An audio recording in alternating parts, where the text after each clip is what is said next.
आज हम बात करने वाले हैं एक ऐसे टॉपिक की जिसके आसपास तब से गॉसिप, कंफ्यूजन और साइलेंट टेंशन बनी हुई है। समांथा रूथ प्रभु और डायरेक्टर राज निदेमोरू के अलेज्ड इक्वेशन के बारे में। इस पूरे मैटर में friendship, trust, loyalty, boundaries, personal space सब कुछ एक साथ मिक्स हो जाता है। समांथा और राज की पहली proper bonding the family man 2 के दौरान हुई थी। सेट पर केमिस्ट्री सिर्फ प्रोफेशनल थी, रिस्पेक्टफुल, मच्योर और एक नॉर्मल टीम टाइप कंफर्ट। राज का पर्सनल लाइफ उस वक्त काफी स्टेबल दिख रहा था। उनकी वाइफ शामली पब्लिक इवेंट्स में उनके साथ रेगुलरली नजर आती थी। Award shows, family gatherings, Insta posts, सब जगह एक हैप्पीली मैरिड वाइब मिलती थी। समांथा भी इन दोनों को जानती थी और शामली और समांथा एक दूसरे को इंस्टाग्राम में फॉलो भी करती थी। उनके social media interactions, likes, comments, fun banter सब फ्रेंडली लेवल पर ही थी। दूसरी तरफ समांथा अपनी लाइफ के सबसे टफ फेज से गुजर रही थी। नागा चैतन्या के साथ divorce, emotional stress, health issues, media का प्रेशर और हर इंटरव्यू, हर पोस्ट में उनका दर्द कहीं ना कहीं फील होता था। इसी डिफिकल्ट टाइम में राज और शामली ने शायद समांथा को सपोर्ट किया था। एक दोस्ती, एक कंफर्ट जोन क्रिएट हो गया था तीनों के बीच में। फिर 2030 के आसपास एकदम से रूमर्स स्प्रेड होने लगे कि समांथा और राज अनयूजुअल क्लोज हो गए हैं। सबसे बड़ा सवाल ये था, अगर सब सिर्फ नॉर्मल दोस्ती है तो दोनों अनयूजुअल साइलेंस क्यों मेंटेन कर रहे हैं। फिर कुछ रिपोर्ट्स आए कि राज और शामली का डिवोर्स एक्चुअली 1 साल 5 महीने पहले हो चुका था, पर उनके ओल्ड फोटोज देखकर लगता था कि सब कुछ नॉर्मल चल रहा था। इसके बाद एक नई थ्योरी आई। राज और शामली के बीच मिसअंडरस्टैंडिंग पहले से चल रही थी और सेपरेशन के बाद समांथा और राज क्लोज आए।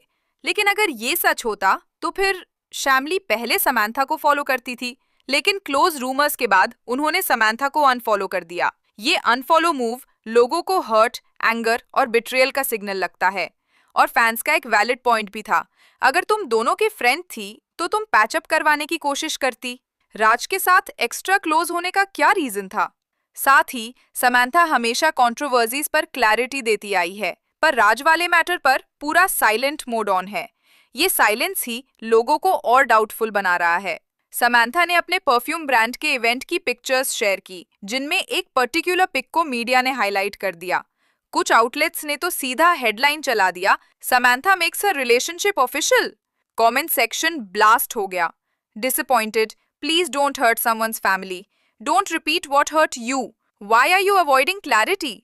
लेकिन समांथा ने अब तक कोई क्लैरिफिकेशन नहीं दिया और साइलेंस का मतलब लोग अपने हिसाब से निकालने लगते हैं। इस कंट्रोवर्सी का मेन पॉइंट रिलेशनशिप रूमर से ज्यादा इमोशनल ट्रस्ट का मैटर है। जब समांथा का डिवोर्स हुआ था, पब्लिक उनके सपोर्ट में खड़ी थी। लोगों ने उनका दर्द फील किया, उनके लिए सिंपैथी, रिस्पेक्ट, अंडरस्टैंडिंग सब दिखाई। इसलिए फैंस को लगता है, जिस चीज ने तुम्हें तोड़ दिया था वही तुम किसी और के साथ कैसे रिपीट कर सकती हो, स्पेशली जब शामली उनकी दोस्ती में शामिल थी। राज का घर परिवार उनके लो फेज में उनका मॉरल सपोर्ट था। फैंस का डिसअपॉइंटमेंट इस फाउंडेशन से आता है, दोस्ती की बाउंड्री क्रॉस होती हुई दिख रही है। और अगर रूमर्स सच होते हैं तो फैंस को लगता है कि फिर समंथा और नागा चैतन्या में फर्क क्या बचा। ये कंपैरिजन लोगों के दिमाग में बार बार आ रहा है। इस पूरी सिचुएशन को कॉम्प्लिकेटेड बनाता है राज का साइलेंस, समंथा का साइलेंस, शामली का अनफॉलो, मीडिया का मसाला, फैंस के इमोशनल अटैचमेंट्स। कभी कभी रूमर्स से ज्यादा साइलेंस लोगों को हर्ट करता है। क्लैरिटी नहीं होती तो इमेजिनेशन ही रियलिटी बन जाता है। सच क्या है ये तभी पता चलेगा जब इन्वॉल्व लोग खुद कुछ बोलेंगे। तब तक जो टाइमलाइन, हिंट्स, रिएक्शंस, पैटर्न्स दिख रहे हैं, उनसे इतना समझ आता है कि सिचुएशन सिंपल बिल्कुल नहीं है। अगर रिलेशनशिप सच हो तो फैंस डिसअपॉइंटमेंट नेचुरल है, क्योंकि लोगों को फील होता है कि इंटेग्रिटी ब्रेक हो गई। ऑडियंस क्वेश्चन, आप लोग क्या सोचते हो? क्या ये सब सिर्फ नॉर्मल फ्रेंडशिप है या फैंस का रिएक्शन जस्टिफाइड लगता है? नीचे कमेंट्स में अपना व्यू पॉइंट जरूर शेयर करें और चैनल को सब्सक्राइब करना मत भूलना। Thank you for watching Spill the Stardust. मिलते हैं अगले वीडियो में, तब तक के लिए bye bye and take care.